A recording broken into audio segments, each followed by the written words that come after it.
ప్రకారం పోతాం. ప్రభుత్వం కూడా ఏదైనా నిర్ణయాలు తీసుకుంటుంది. ప్రభుత్వం నిర్ణయాలు తీసుకున్నప్పుడు అప్పుడు కేబినెట్ భేటీ పెడుతుంది. భేటీ పెట్టి ఆ నిర్ణయాలను అందులో చెప్తుంది. దాన్ని కేబినెట్ ఆమోదం చేస్తుంది. ఆమోదం చేసినాక అది సీఎస్ దగ్గరికి పోతుంది. పోయిన తర్వాత అది జీవో రూపంలో రిలీజ్ అవుతుంది. ఆ జీవోలు ఎటు పోవాలి? పబ్లిక్ ప్రజల డొమైన్లోకి పోవాలి. అంటే ప్రజలకు అందుబాటులో ఉండాలి. ఈరోజు రేవంత్ రెడ్డి గారి ప్రభుత్వంలో ఫలానా సంబంధించిన అంశం కేబినెట్ ముందుకు వచ్చింది. ఆ కేబినెట్ ముందుకు వచ్చిన దాన్ని మనం పూర్తి స్థాయిలో కేబినెట్ ఆమోదించింది. ఫలానా జీవో ఇగో మేము ఫలానా మన ప్రభుత్వ వెబ్సైట్లో పెడుతున్నాం, ప్రజలారా దీని మీద మీకు ఏమన్నా అపోహలు ఉంటే చూడుర్రి అనాలి. కానీ ఎట్లున్నది తెలుసా? కళ్ళు మూసుకొని పిల్లి పాలు తాగుతుంది అంటారు వెనకటే ఇది సామెత. సో తెలంగాణ ప్రభుత్వం గట్ల జీవోలను ఒకటి కాదు రెండు కాదు చాలా జీవోలను ఆపింది. ఇక చూడరు ఇది అదే జీవో. నువ్వెక్కడా జీవో దికావో ప్రభుత్వ ఉత్తర్వులు ప్రజలకు తెలియాలి. ఎవరు చెప్పిర్రు?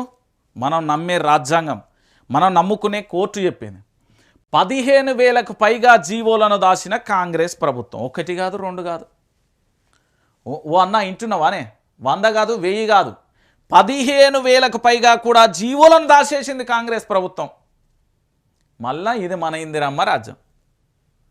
ఎందుకంటే ఇలా దొంగ పనులు ఉన్నాయేమో, లంగ పనులు ఉన్నాయో ప్రజలకు అనుమానం ఉంటుంది. మరి ఇట్లనే అనుకుంటారు ప్రజలు ఊళ్ళల్లో. అరే జీవోలు దాసిళ్ళు పాపం వాడి తుప్పు పట్టకుండా మంచి ఇనుపరేకల దాసిళ్ళు అనుకుంటారా? ప్రజలకు డౌట్లు వస్తాయి, ప్రజలకు అనుమానం వస్తుంది. వాళ్ళ అనుమానాన్ని నివృత్తి చేయాల్సిన పని ఎవరి మీద ఉంటుంది? ప్రభుత్వం మీద ఉంటుంది.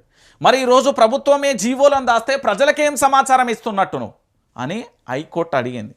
హైకోర్టు అడిగితే జీవోలన్నీ వెబ్సైట్లో అప్లోడ్ చేయాల్సింది. 8 వారాలలోగా పబ్లిక్ డొమైన్లో పెట్టాలి. గత సర్కార్ ఇచ్చిన జీవో 4ను అమలు చేయాలి. ప్రభుత్వానికి ఆదేశాలు జారీ చేసిన హైకోర్టు. బీఆర్ఎస్ నేత ఎర్రోళ్ల పీలుపై కోర్టు ఉత్తర్వులు అంటూ కూడా చూడొచ్చు. రాష్ట్ర సర్కార్ జారీ చేసే జీవోలు అన్నింటినీ అధికార వెబ్సైట్లలో అప్లోడ్ చేయాలి. జీవోలను పబ్లిక్ డొమైన్లో పెట్టాలని గతంలో బీఆర్ఎస్ ప్రభుత్వం ఇచ్చిన జీవో 4ను అమలు చేయాలి. ఈ ప్రకారం అధికార ఉత్తర్వులన్నీ ప్రజలకు తెలిసేలా అధికార వెబ్సైట్లలో అప్లోడ్ చేయాలి. 8 వారాల్లోగా మొత్తం జీవోలను వెబ్సైట్లో పెట్టాలని రాష్ట్ర ప్రభుత్వానికి హైకోర్టు ఆదేశాలు జారీ చేసింది. ఇది కథ. నేను చెప్పలే.